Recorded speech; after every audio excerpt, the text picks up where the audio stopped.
Hello, everyone. I'm Candace Montgomery, Senior Vice President and General Manager of Atlantic Live. If this is your first forum with us, we want to welcome you to our annual Atlantic Festival. We are so glad you are here and hope you are enjoying it so far. It's an age-old question, can money buy happiness? The answer is, of course, quite complex.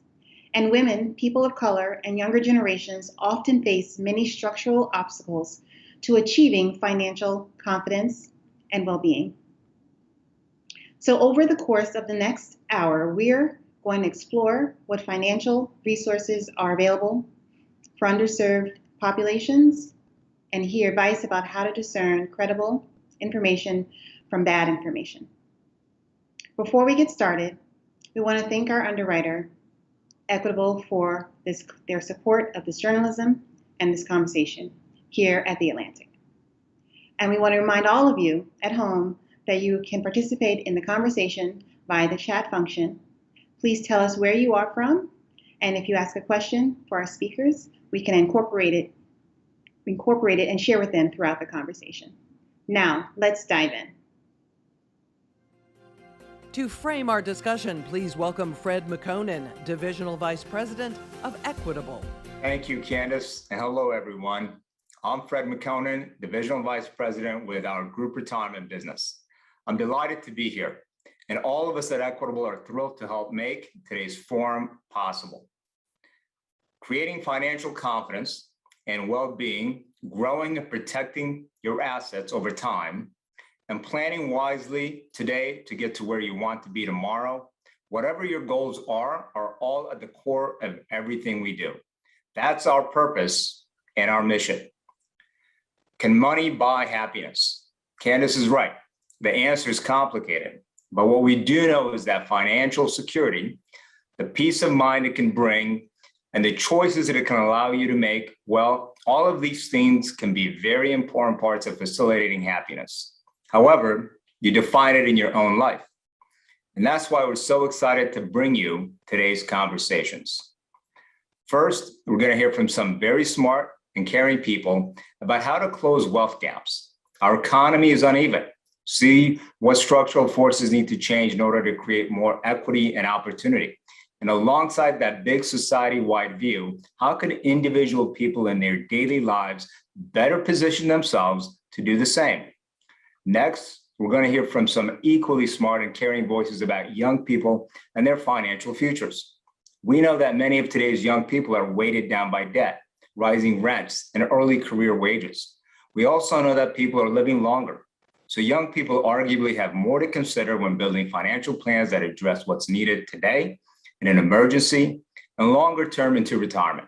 How can they be educated and empowered through financial strategies, tools, and knowledge to make sense of the choices they face today in order to better prepare for tomorrow?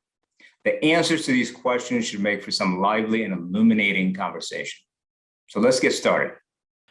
Next up, for a session on closing the wealth gap, please welcome Cherise Conanan-Johnson, Managing Partner at Next Street, Otis Rolley, Senior Vice President, U.S. Equity and Economic Opportunity Initiative at the Rockefeller Foundation, Jhacova Williams, an economist with the Rand Corporation. Atlantic contributing writer Jillian White is here to lead the conversation. Hello, thank you all so much for being with us. I'm so incredibly excited about this conversation in particular because the racial wealth gap is actually one of the original topics I started reporting on roughly a decade ago. And it's been really amazing to watch the language and the topic creep into the zeitgeist more and more. And yet, the gap remains so vast and there's so much work left to be done. So I'm so excited to talk to the three of you about that here at the Atlantic Fest. So Jhacova, I want to come to you first as our panel economist. I'm hoping you can do a little bit of scene setting for us about the state of the wealth gap in this moment. Oh, God. So the state of the wealth gap right now is bad, and it's been bad for a very long time. Right now, if we look at the racial wealth gap, whites have 10 times more than what blacks have. And I would actually say that this isn't by chance. This isn't by working hard. This isn't by a lot of things. This is actually by design, a policy design. So I'm an economic historian, a cultural economist, and what I'd like to do is actually bring into history into my research. And so we know policies like redlining, we know policies like Homestead Act, that actually took land from Native Americans and gave it to white individuals, and only about 0.5% of Black households actually received land from the Homestead Act. And I know that about 40-something million people today can actually trace their housing to the Homestead Act, which is crazy, right? What I would actually say is that we really have an issue in this country. And one thing that is really interesting, I think people don't talk about, is that this wealth gap is growing. And so this is even when you see that Blacks, Hispanics, people of color in general, that we are actually getting higher levels of education, the wealth gap is increasing. And that's something that I'll talk about in a minute, but I want to throw it to my other panelists. But there's a reason why I think that that's happening, and I'll kind of hint to it, which is racism. Just a hint. Charisse, I want to come to you next. I want to see if you had a response to what Jhacova said. I'm particularly interested in this notion that despite the fact that we've been talking about this for so long, and it's a known issue, that the gap is actually widening. That to me feels traumatic in so many ways. So Charisse, I want to come to you for a response to Jhacova. Absolutely, and thank you for Jhacova for setting the ground. I absolutely agree. You hinted at it, but racism is at the heart of many of the structural and systemic issues that plague particularly people of color and women. I think where I come at this too is from a practical lens as an entrepreneur, as a small business owner, and now doing the work that I do at Next Street, which really tries to mobilize how capital and customers and services get to entrepreneurs and small businesses. You should know that households that have entrepreneurs have 5 times as much wealth as those that don't. And so even in areas that are supposed to be wealth building, if we can't even level the playing field in the entrepreneurial space, we won't do ourselves a service to actually help to close that gap. So when we talk about these systemic issues, we also have to look at how money is flowing into that space, entrepreneurship and small businesses, particularly because when small businesses and entrepreneurs of color have in their households, they actually have more wealth. And so we need to be looking at policies that can drive more of that, and particularly for women of color. I want to call out this group, and particularly for Black women. When we can drive dollars behind innovation, undergird some of those policies and initiatives with changing the system while still working within it, I think we'll leave ourselves in a better situation. So Charisse, you just touched on a word that I want to focus on with Otis in a second, which is policy. Every time I hear structural, I think about policies, how they're implemented, and the ways in which they can or fail to change the wealth gap. So Otis, prior to joining Rockefeller, you actually worked in local government in cities. I'm wondering what you observed there from a policy perspective about wealth distribution. Well, first of all, thanks for the opportunity to speak today, and particularly to be on the panel with such brilliance. Let me say this: I loved when you hinted at racism, right? Because whether it was within local government, what we see in state government, what we see in federal government, there's been consistent, long-term, systematic racism in the way the policies have been crafted and how they have been implemented. And the only way that we're going to change that, particularly from a policy perspective, is being as intentional as the racists were in their and creating them, be as intentional and dismantling them and creating policies that are truly equitable. Yes.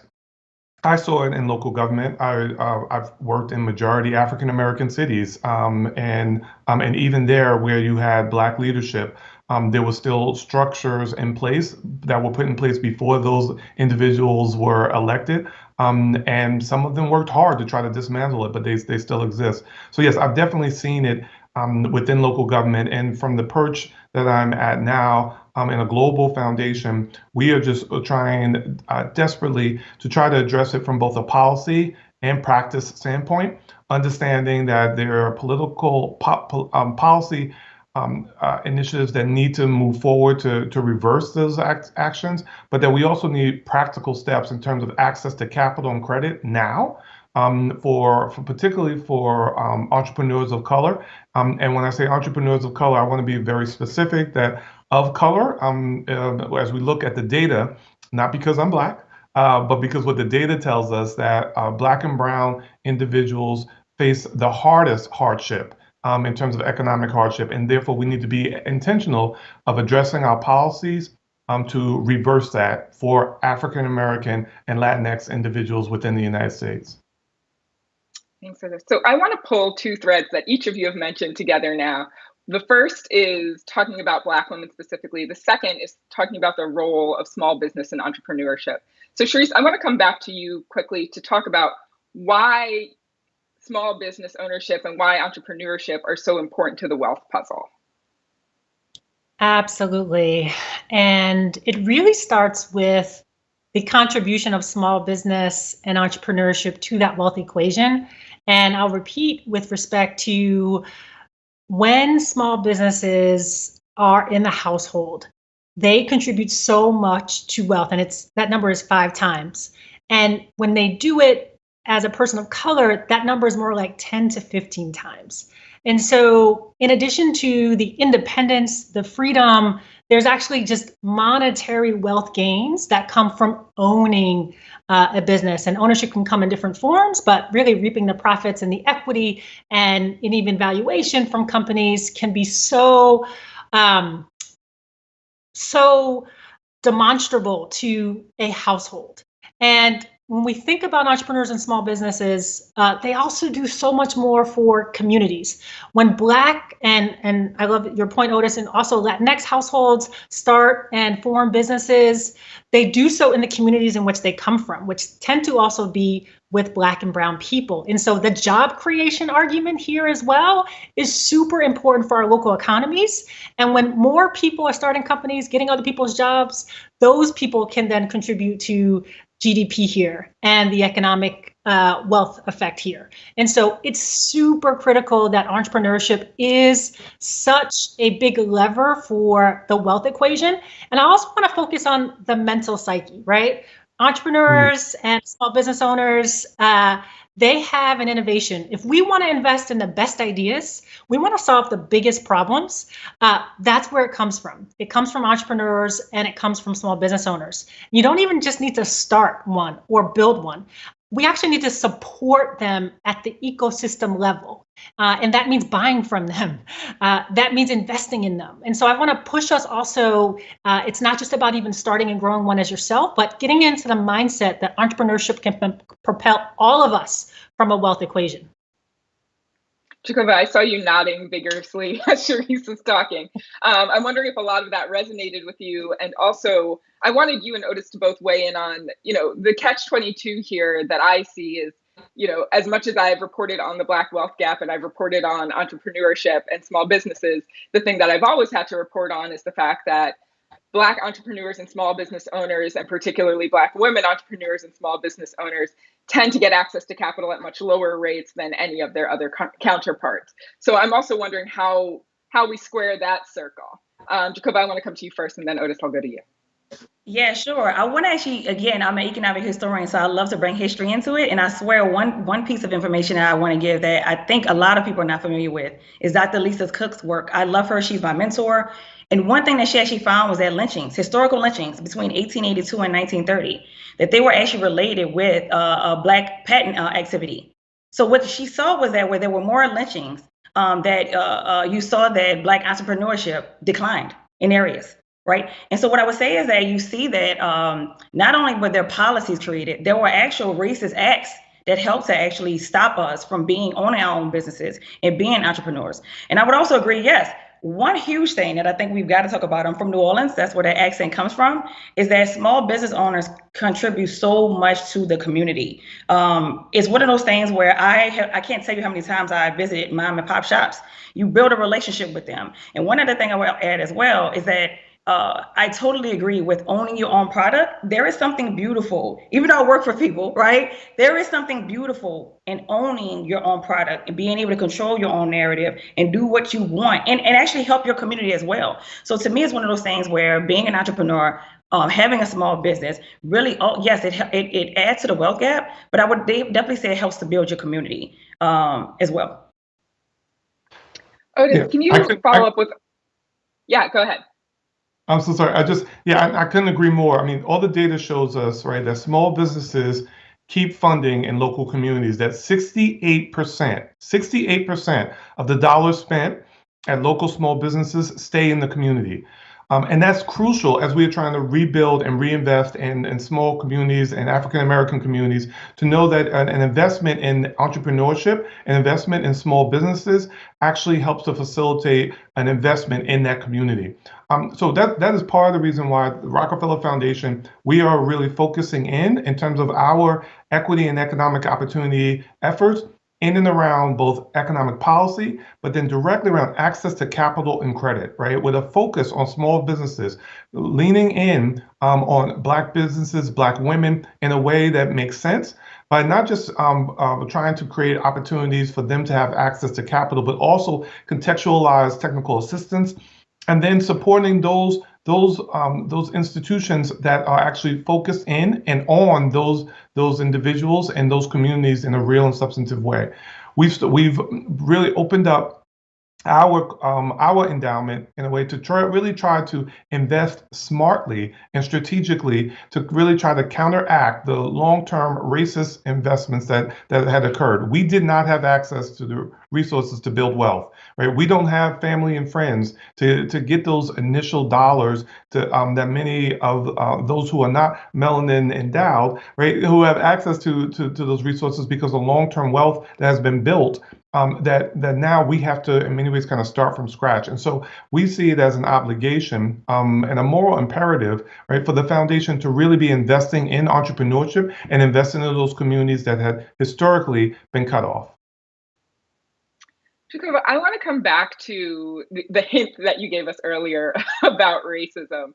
I think oftentimes there's a conversation about people pulling themselves up by their bootstraps, and this sense of, if folks would just work really hard, they too could get access to capital, they could build wealth, they could do all of these other things. Can you talk a little bit about that bootstraps mentality and how it works or does not in real life?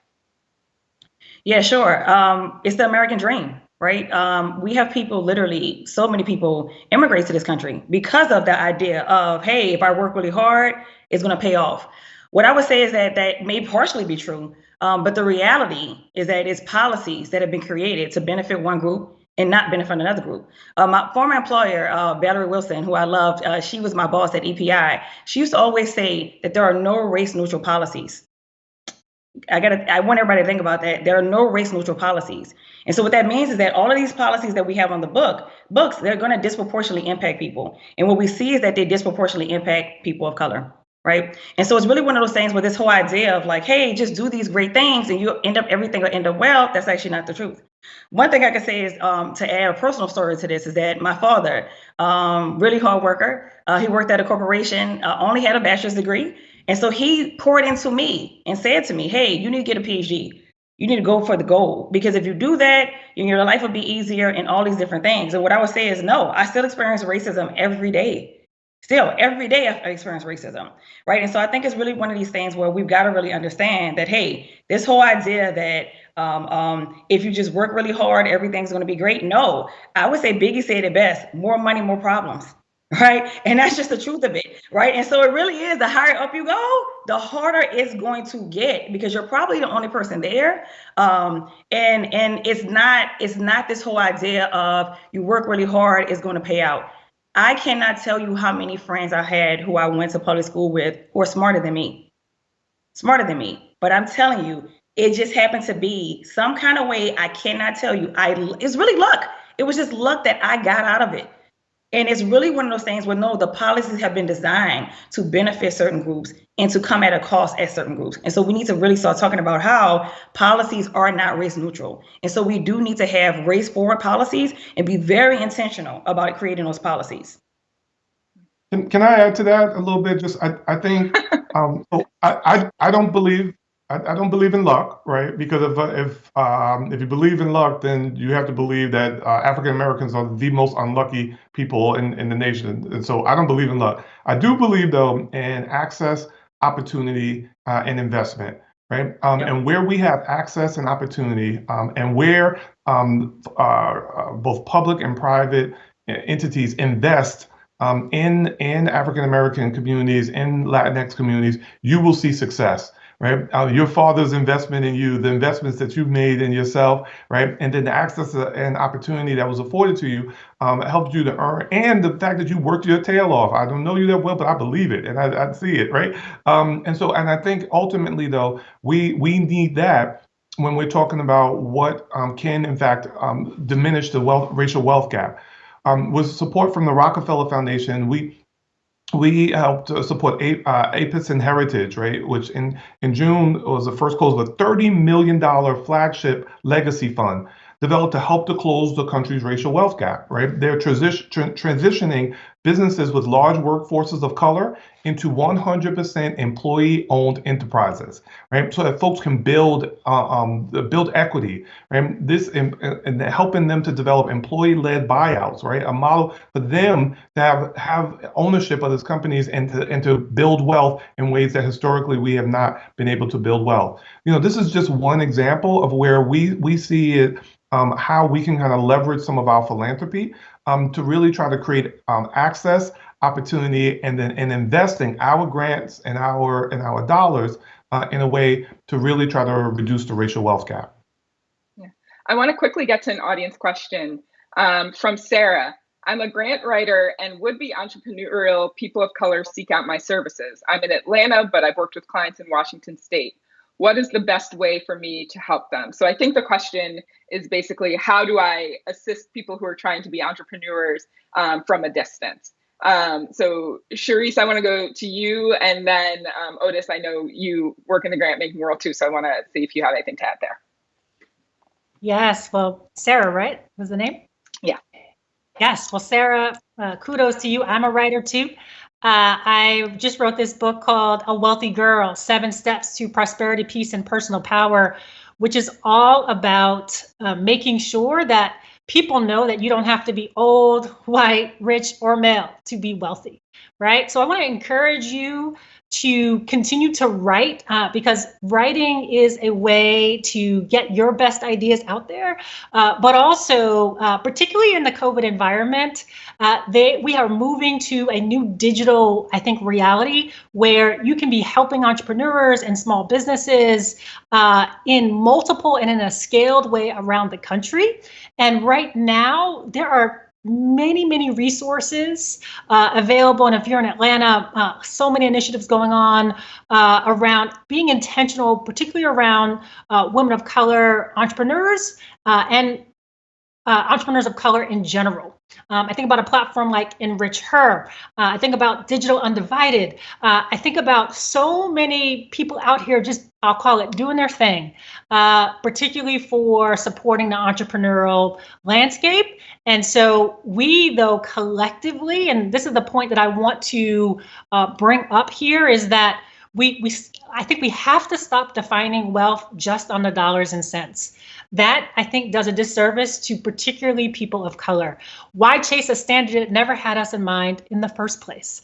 So what are the intangible assets that you have, whether it's your relationships, your faith, all the things actually that as people of color are so high, right? These are places actually where we have so many assets. And so I want to encourage us also to think about those intangible assets and expanding our definition of wealth from traditional means that never really wrote us into the equation, as we've been talking about. Yeah, thanks, Charisse. So in the interest of time, I just want to get in one more audience question really quickly. And the question was, what are the success stories of people who succeeded in building personal wealth and how they did it? So I think the question is essentially, what are the ideas or tools or examples that we have of people who were successful in doing this? The question asker brings up immigrants, for instance, which Jhacova, I think you talked about a little. So what are some of the things that we know can be helpful here? What are some of the ways that people who aren't born into wealth can build it? Jhacova, do you want to close us out? Yeah, sure, I can. I can tell you personally what I've done to try to build wealth. Number one, I don't have student debt. And that's not because of me. So Otis said something, you're totally right, it's access. You're right. My mom was a first generation college student. She knew that you can get money for college. And I'm a graduate of Xavier University, but I wanted to go to Spelman. I so badly wanted to go to Spelman, go to Morehouse, meet my husband. I had that whole idea in mind. And my mother said, no, Spelman didn't give you any money. Xavier gave you a full ride. That's where you're going. And so one thing I really want to talk to Black people about in general, Hispanic people in general, is to say, hey, we have a lot of college debt. And we have to be very mindful that this is really a racist society that we live in, right? And if we're not going to be entrepreneurs and we are going to work for people, we have to be very mindful of the schools that we go to and how much debt we're taking out, right? Because to be honest with you, the system, to some extent, I don't want to say it's against us, but there's policies that are created. All policies are not created equal. And so one thing that I think that is really huge is to really explore all of your options, especially when it comes to taking out huge chunks of debt. I'm not saying not to go to college, right? But it's one of those things where, hey, listen, if you need to go to a local school, that's okay to do that. There's nothing wrong with that. And so that's one personal thing that I've done. And that's something I tell all of high school students that I talk to, just, hey, listen, really think about that debt. Because to be honest with you, our incomes have been flat. They've been flat for a very long time. We can get into the whole history of why that's the case. And so one way to manage that is to manage how much debt you're taking on and being mindful of how the world really works. Thanks, Jhacova. So I could have this conversation absolutely all day. You all are brilliant. Thank you so much for taking the time to chat with us and the Atlantic Festival audience.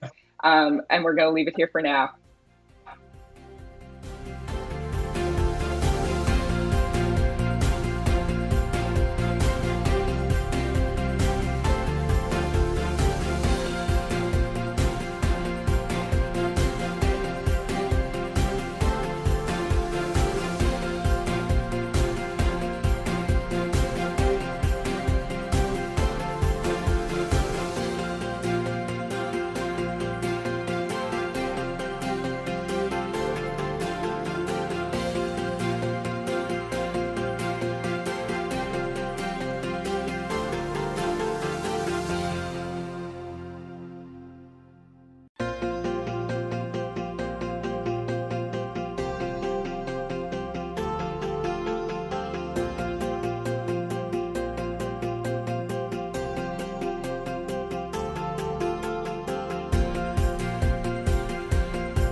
For a conversation on making the most of our economic futures, please welcome John Hope Bryant, CEO, Operation Hope, and Billy Hensley, President and CEO of the National Endowment for Financial Education.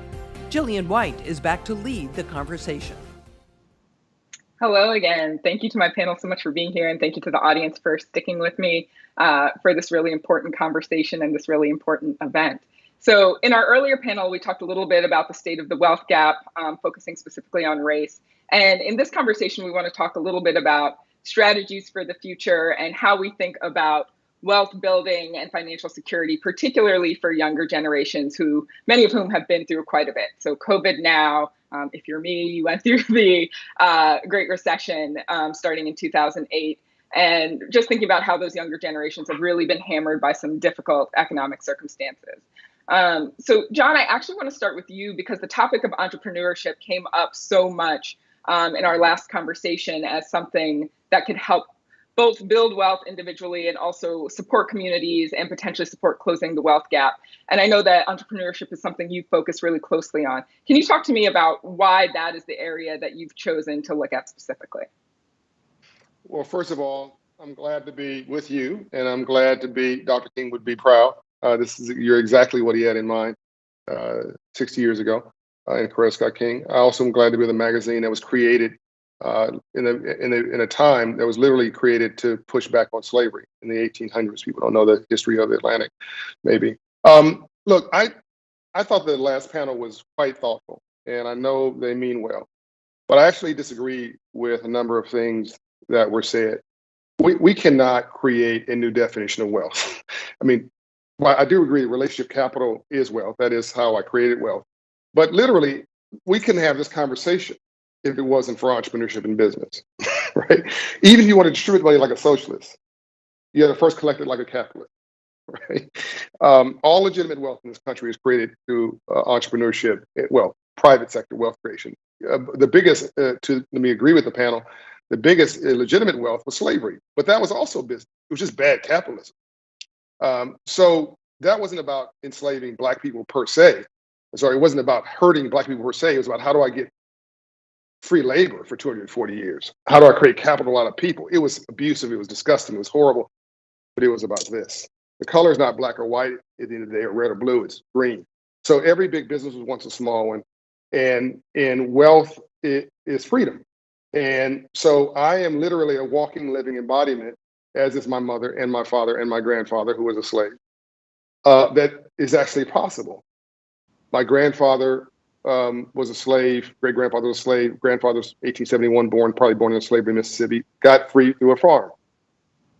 He was probably a sharecropper. If he had financial coaching like we provided at Operation Hope, he probably would have owned a business, not just a farm. Anyway, my dad then owned a business, but he was financially illiterate. So he confused making money with building wealth. So the more money we made, the broker we got. And my mom and dad actually divorced over money. 54 years after running a business, my dad was broke. I had to take care of him. My mother, who was a financial genius, who worked an hourly job at McDonnell Aircraft, $15 an hour, bought and sold 7 homes on her own, financially independent, credit score 854, which is, by the way, you set yourself free. My mother's not Black, she's green. No one's held my mother down. Well, I own 700 homes, separate from Operation Hope, my philanthropy, largest financial coaching network in the country, financial inclusion empowerment centers in the country. The Promise Homes Company, my private company, which I started 4 years ago, it's $125 million worth of real estate. No affirmative action, no government hookup, no fighting, I guess, racism and all the headwinds that we all know are true, but using the power of what we're talking about here. And 65% of my vendors are minority vendors, which means millions of dollars worth of contracts for plumbers, electricians, lighting, roofing, landscaping, if I didn't say that already, giving them a living wage and contracts. And I'm gonna try to grow that company from 700 homes to 10,000 homes, which means I could be doing as much as $40 million of contracting, which is economic empowerment, which is social justice through an economic lens, which is freedom today. The world runs on money. And what we should be talking about is good debt versus bad debt. And good debt is what appreciates and bad debt is what depreciate. A mortgage for a home is good debt, as an example. John, can I ask, so are you saying that structural racism and structural race-based barriers don't exist to the creation of wealth? I'm saying that racism is like rain. It's either falling someplace or it's gathering. So you might as well get out an umbrella and a color you like and start strolling through it, because it's not going to change. So you must. We have got to stop rearranging the deck chairs in the Titanic. The ship is sinking and we're picking drapes. The world is moving on. Racism has been with us since the beginning of time. Yes, we need to work on the groundwater effects, the structural issues, the policy issues. But by the way, there's an earned income tax credit available right now to everybody make less than $60,000 a year right now. And 1 out of 4 people who look like you and me don't ask for it, and that's $20 billion a year. That's with a B. If you make $30,000 a year, anybody watching this who knows anybody making $30,000 a year with 3 children, the government owes you $5,000 for working. It's not a handout. And if you haven't filed, it's retroactive to 3 years. This is the power of financial literacy. That's, I don't know, $15,000. Then the child tax credit. When was the last time your children made you money? The child tax credit in the stimulus bill is worth $3,000 per child, cash. You put those together, that's $25,000. That's doubling your income. You take that money, clear out your debt, invest in your education, and buy a home. We just built wealth in spite of racism. But you got to figure out where you're going to put your energy. Like, I'm not going to sit in as Quincy Jones once told me, not 1 ounce of my self-esteem is dependent upon your acceptance. There's self-esteem and confidence, which builds a winning mentality, which is, with that combined with financial literacy, which we were robbed of, by the way, in slavery, is what we've got to get back to have. It's almost like what my Jewish brothers and sisters have done. I mean, the Holocaust knocked off a third of them. Hitler tried to exterminate them. But they had the 5 pillars of success from my book, Up From Nothing, before the Holocaust. Much education, you shove down your throat. Understanding the math of the matter, financial literacy, how wealth creation works. Family structure and resiliency, self-esteem and confidence, those 2 things are different. Role models and environment. They had those 5 things before the Holocaust. Guess what? They had those 5 things after. They have succeeded. You had 7.5 million Jews in America who went after 100 million jobs. We've got 50 million Black people. We can't just keep going after professional sports and the arts. Not enough jobs. We have to go engineering, math, science, and entrepreneurship, small business creation.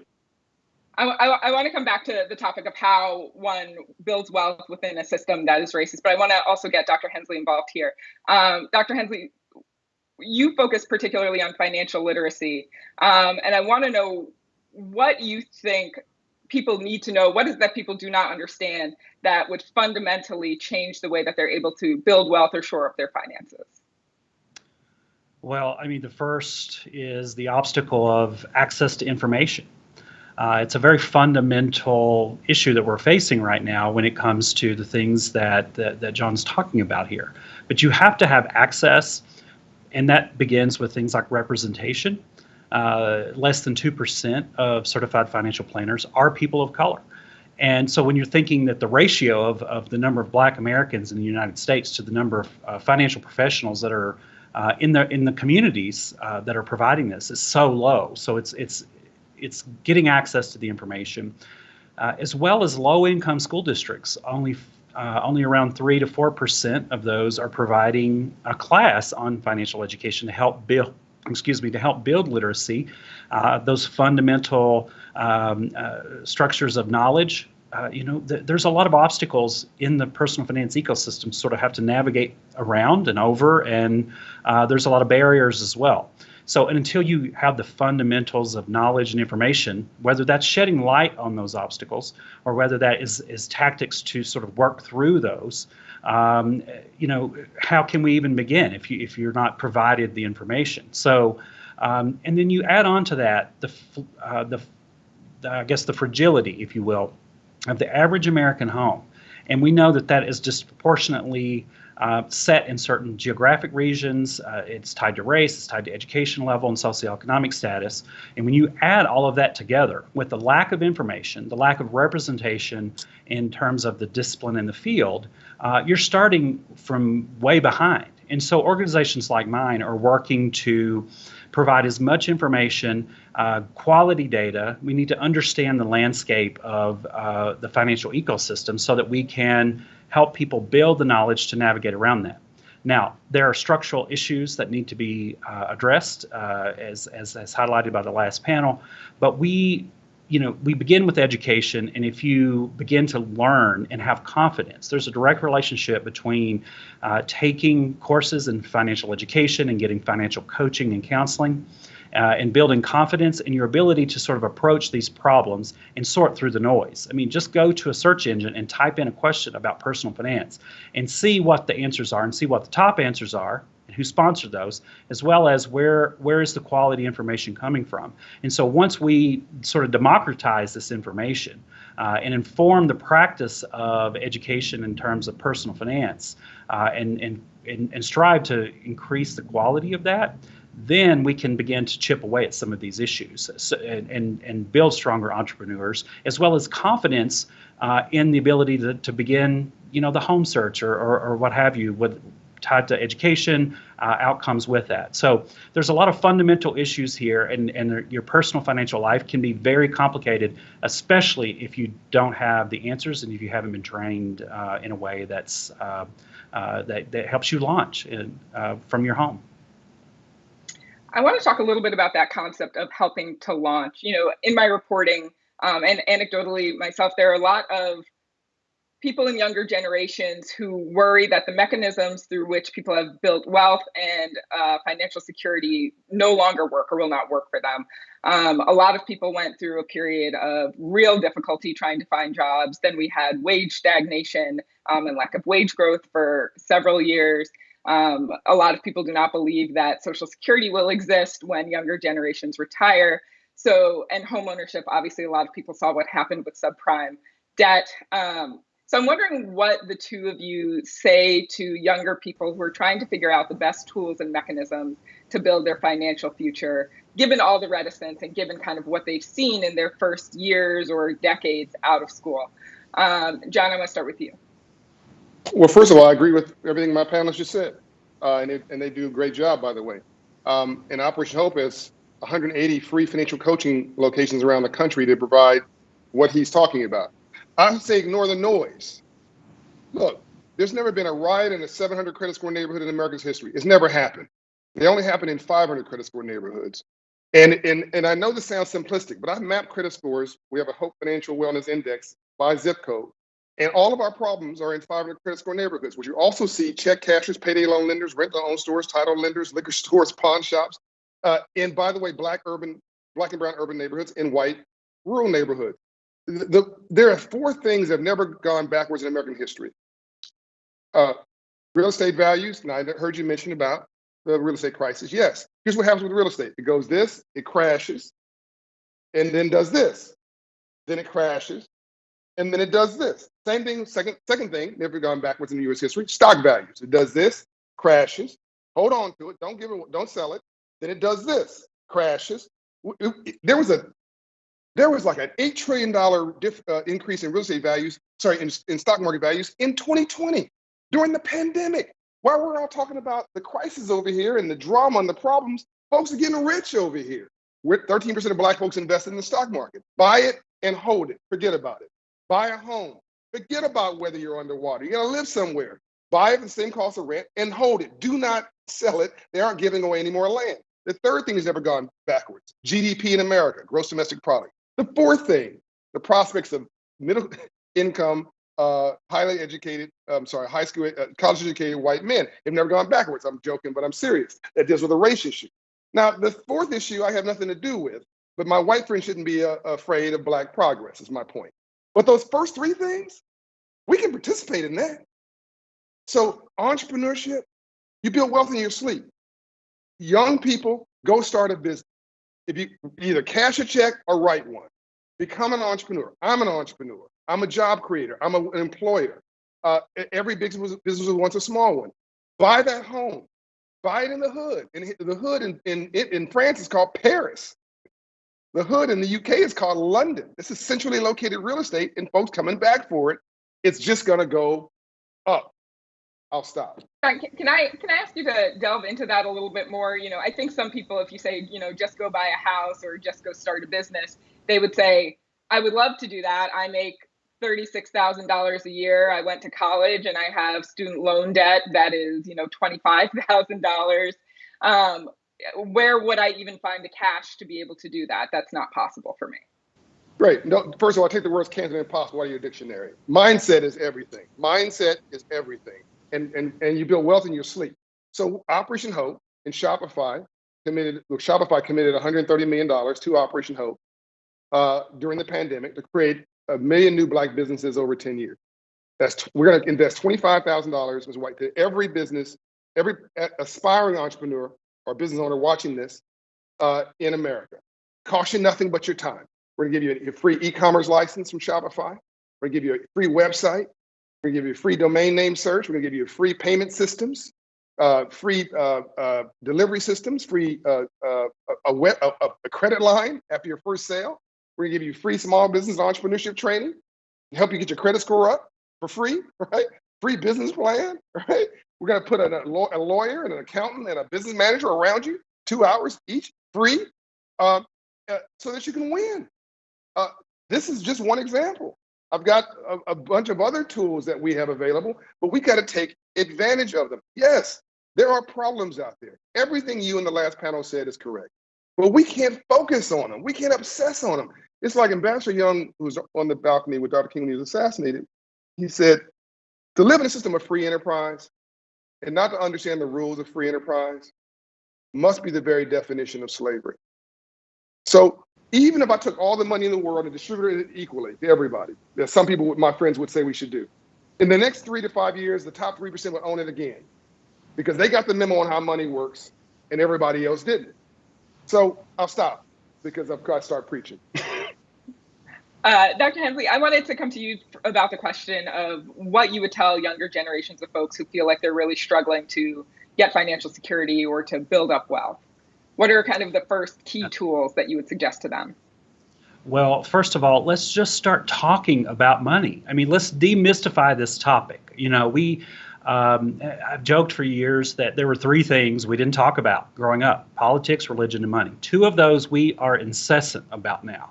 Let's just add money to it. Let's demystify the topic. Let's talk about our what keeps us up at night. Let's figure this out and how to talk about and approach the topic of personal finance in a way that's relatable.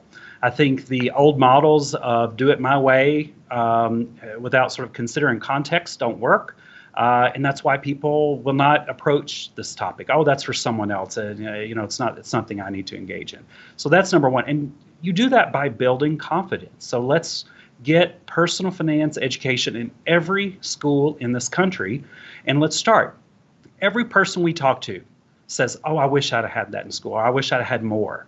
And yes, there are examples where maybe we could have learned more, or the class should have been longer. Let's start with getting access in front of every kid, because yes, it should be taught at home, it should be discussed at home, but we are under the assumption that every person in America is an expert in personal finance because they may have a checking account, and we know that's not true.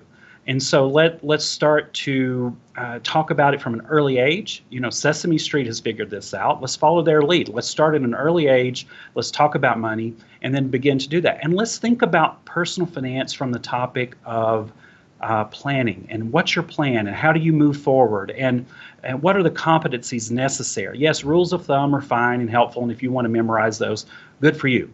I'm president and CEO of NEFI, operating foundation that's focused solely on being champions of financial education.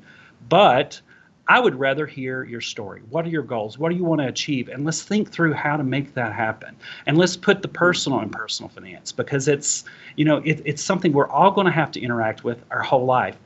What better topic should we be using in a classroom to build the confidence and set that spark? And then you get the issue of representation solved. You start to see rooms full of financial planners of people of color and people like where I grew up in Central Appalachia. I didn't know a single financial planner growing up. And so let's demystify the topic. Let's get more people into the field. And so then you can build the confidence, and then we have more entrepreneurs. We have more people saving, and we have more people approaching things like student debt from the point of view of what do you want to achieve in your life?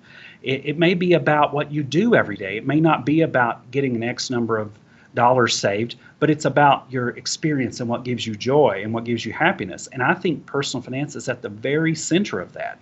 And relatedly, it's very clear in the data that in a state that requires, or in states that require financial education to graduate, the students that leave those schools have lower revolving debt when they graduate from college. They borrow better. When it comes to borrowing for college and higher education and post-secondary training, they have lower default rates and their credit scores are higher. So that's how you start. You launch with better information, higher credit scores. You can borrow at lower rates, and those are small ways that add up. And then the next thing you know, maybe you can buy a home. Hey, Ms. White. Yes. Can I answer your question very quickly? Yeah, I didn't absolutely. answer your question. What are practical things? And by the way, doctor, thank you very much. What are practical things that young people can do? If you make you mentioned $35,000 a year. You call me, and I will deliver to you. If you never heard of EITC, I'll deliver to you $30,000 cash within 30 days. I'm being practical.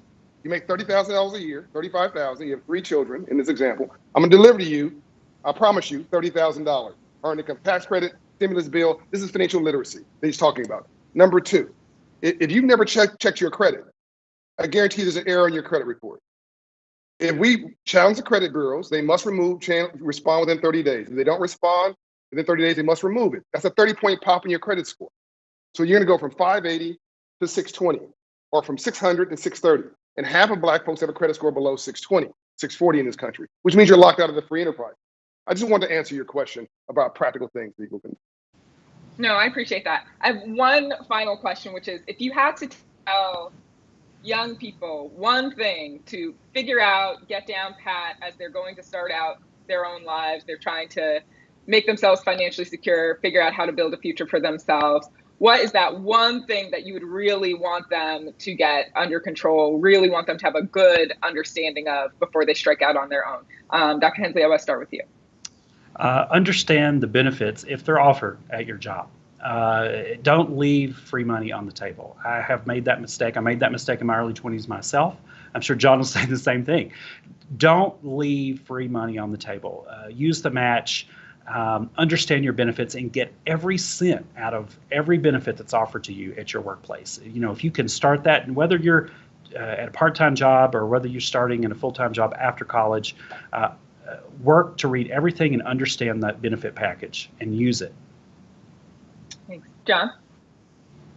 When you go into the vaccinated club tonight, the COVID-friendly club, ask what's the name of the person you're attracted to, and then what's their credit score. And I'm only half joking. When you're picking a mate, you're picking a partner. It's not good enough that they're attractive, right? You need to understand that if you hang around 9 broke people, you'll be the 10th. Everything in your life matters. It's all about culture. So this is not just about math and the numbers. It's about changing the culture and the environment of who you're hanging around and what you're doing and your mindset about money. Whether you believe you can or whether you believe you can't, you're right. That's why I don't want to focus so much on the problems and the obstacles and the challenges. You'll get bogged down with that. Set yourself free, reimagine everything, and believe that you can.